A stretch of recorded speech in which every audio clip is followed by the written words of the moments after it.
Minasan konnichiwa, vidéo yokoso, Nihongo manabimashou. Bonjour et bienvenue sur la leçon numéro 38.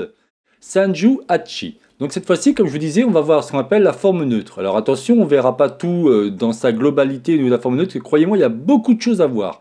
En fin de compte, dans cette leçon, on s'amusera à voir la forme neutre passive et la forme neutre négative. Alors quand je dis forme neutre, c'est aussi forme familière. En fin de compte, c'est exactement la même chose. Donc sans plus attendre, regardons cela ensemble. Donc nous voici à la conjugaison neutre. Comme évoqué ensemble, j'aime bien écrire des phrases en japonais à la forme polie. Mais pour ceux et celles qui regardent des mangas, cette conjugaison vous ne sera pas de grande utilité. Car la plupart des dialogues sont dits avec la forme neutre. Pire, ils ajoutent souvent des particules en fin de phrase, comme par exemple Naruto lorsqu'il dit Datebayo. Donc si on prend le premier, des, à la forme polie, on aura donc à la forme neutre da. Regardons maintenant la forme affirmative neutre au présent. Dans le cas des verbes, on emploiera tout simplement le verbe dans sa forme dite conclusive, comme par exemple lire, qui se dit yomimasu, à la forme neutre on aura yomu. Pour boire, nomimasu, à la forme neutre on aura nomu. Pour manger, tabemasu, à la forme neutre on aura tabelu. Et pour aller, on aura donc ikimasu, et qui donnera à la forme neutre iku.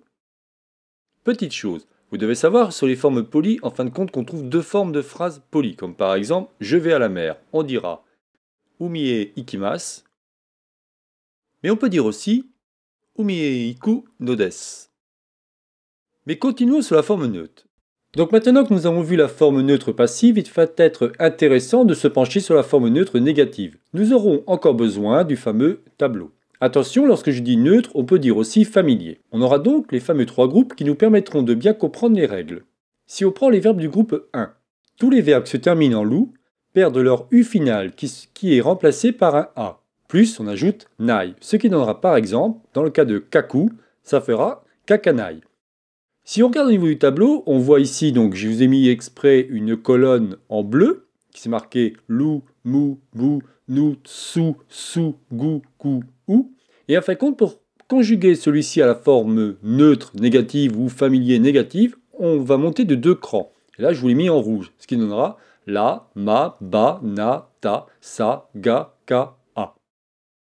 Donc si on prend un autre verbe, par exemple, nous allons prendre le verbe yomu, qui veut dire lire. Donc ici, on regarde, on cherche mou, on a donc mou, ce qui fera ma. Ce qui donnera donc yomanai. Vous voyez, à chaque fois, en fin de compte, on fait en sorte de lui faire perdre son U final et on rajoute nai. Attention, il y a deux exceptions. Rappelez-vous lors de la leçon numéro 23 où je vous parlais du verbe alu. Alu, rappelez-vous, c'est le verbe exister qui se dit soit, en gros c'est il y a, soit on va dire par rapport à des animaux ou par rapport à ce qu'on appelle des objets animés ou des objets inanimés. Pour ceux qui ne savent pas de quoi je parle, je vous conseille de regarder cette vidéo.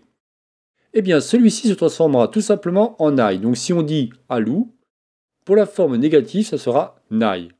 Rappelez-vous que la forme polie c'était alimasen. Vous voyez comme quoi il y a une sacrée différence. Et le deuxième élément qui va être une exception, c'est par rapport à tout ce qui va se terminer en U. Par exemple, si je prends iu, qui veut dire dire en japonais, on ne dira pas, là si vous regardez, on a le U, et si on monte de 2 crans, on a le A. En fin de compte, le U est remplacé par wa, ce qui donnera iwanai.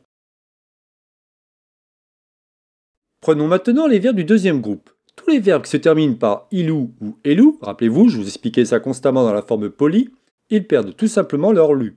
Et on met nai à la place. Donc par exemple, si je vous dis mielu, celui-ci deviendra mienai. Vous voyez, à chaque fois le lu disparaît et on met nai à la place. Si on prend le verbe tabelu, on aura tout simplement tabenai. Et pour finir, les verbes du groupe 3, c'est tout simplement les deux verbes réguliers. Rappelez-vous le verbe faire qui se dit sulu et le verbe venir qui se dit kulu. Dans ce cas-là, il faudra tout simplement les apprendre par cœur puisque sulu plus nai, ça va nous donner shinai. Et oui, vous voyez, c'est complètement différent.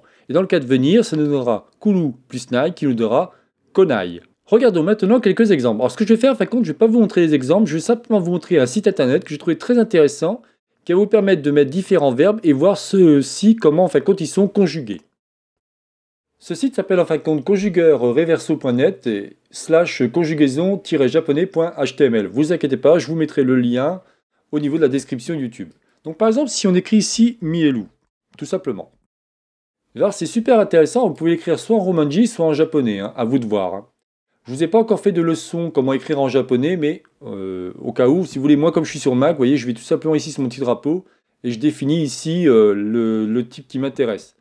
Le problème, si vous voulez, c'est que il faudrait que je vous explique les préférences, tout ça, et bon, sur Windows, n'ayant pas de Windows pour l'instant, il va falloir que j'en émule un pour vous expliquer ça, mais bon, chaque chose en son temps. Donc si on prend le cas de Mielu, vous voyez ici on a bien Mielu, et si vous regardez ici on a Mi et Nai, c'est-à-dire que celui-ci perd bien son loup, et on rajoute Nai à la place. Prenons par exemple Tabelou. Donc pour l'instant j'écris toujours en Romanji. On a bien ici Tabelou, ici on a bien Tabemas, en forme polie, et ici vous avez, on a Tabenai. Donc vous voyez, il perd bien son loup. Si on prend par exemple Kaku, c'est vraiment intéressant parce que grâce à ça, vous allez pouvoir apprendre tout doucement les différents verbes qui vous intéressent à voir comment ceux-ci sont conjugués. Alors pour ceux qui ont une meilleure connaissance du japonais, bien évidemment, vous avez toutes les formes au niveau de la conjugaison qui vous permettent de bien comprendre. Il faut bien comprendre que pour l'instant, je vous ai simplement expliqué quelques petites bases en japonais au niveau des verbes, mais croyez-moi, il y a énormément de façons de l'écrire, en fonction de la personne à qui vous adressez, en fonction de la politesse que vous voulez mettre, et ainsi de suite. Donc vous voyez, si je prends ici le verbe kaku, qui veut dire écrire, on aura donc ici kaku, en forme polie kakimas, et ici en forme négative kakanai. Rappelez-vous par rapport au tableau, vous voyez ici on a bien le ku, et en fin de compte, on fait en sorte de monter 2 crans pour avoir kakanai, puisque le u disparaît et on met un a à la place. Si on prend encore un autre, on va prendre par exemple yomu, qui veut tout simplement dire lire. On aura ici yomu, en forme polie on aura yomimas, et là aussi, si je vous montre par rapport au tableau, on a bien mu, et si on monte de 2 cases, ça fait ma, ce qui fait bien yomanai. Et vous voyez, en forme polie négative, on aura yomimasen. Vous voyez, c'est vraiment intéressant. On retrouve aussi l'impératif, rappelez-vous, yomo, yomimasho. Alors yomo, on sera donc en forme neutre, et yomimasho, on sera en forme polie. Comme je vous dis, je ne vais pas tout vous montrer au niveau des différentes formes. En l'occurrence, moi je travaillerai toujours en forme polie, mais il me semblait intéressant de vous montrer ça. Et si je prends un dernier, par exemple, on va dire dire. Donc là, je vais marquer tout simplement, alors je vais mettre en japonais pour changer un petit peu. On va marquer tout simplement iu. Et vous voyez, automatiquement, il me dit c'est celui-là, c'est parfait. Alors s'il veut bien, voilà. Donc on a bien ici iu, ce qui fera imas.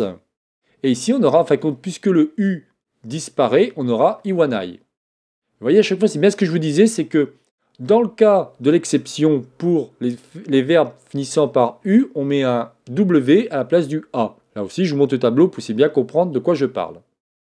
Donc je vous conseille vivement de vous amuser avec ce site internet, il est vraiment intéressant, il vous permet de bien comprendre ce qu'il en est. En plus, vous pouvez même le faire prononcer, alors des fois c'est pas terrible, mais des fois c'est toujours intéressant de voir ce qu'il en est. Voilà, donc c'était donc la chaîne Japonais pour tous, réalisée par Jean-Michel. Pour la prochaine vidéo, nous verrons en fin de compte la forme passée, tout simplement, passée en forme neutre ou forme familière, et forme passée négative.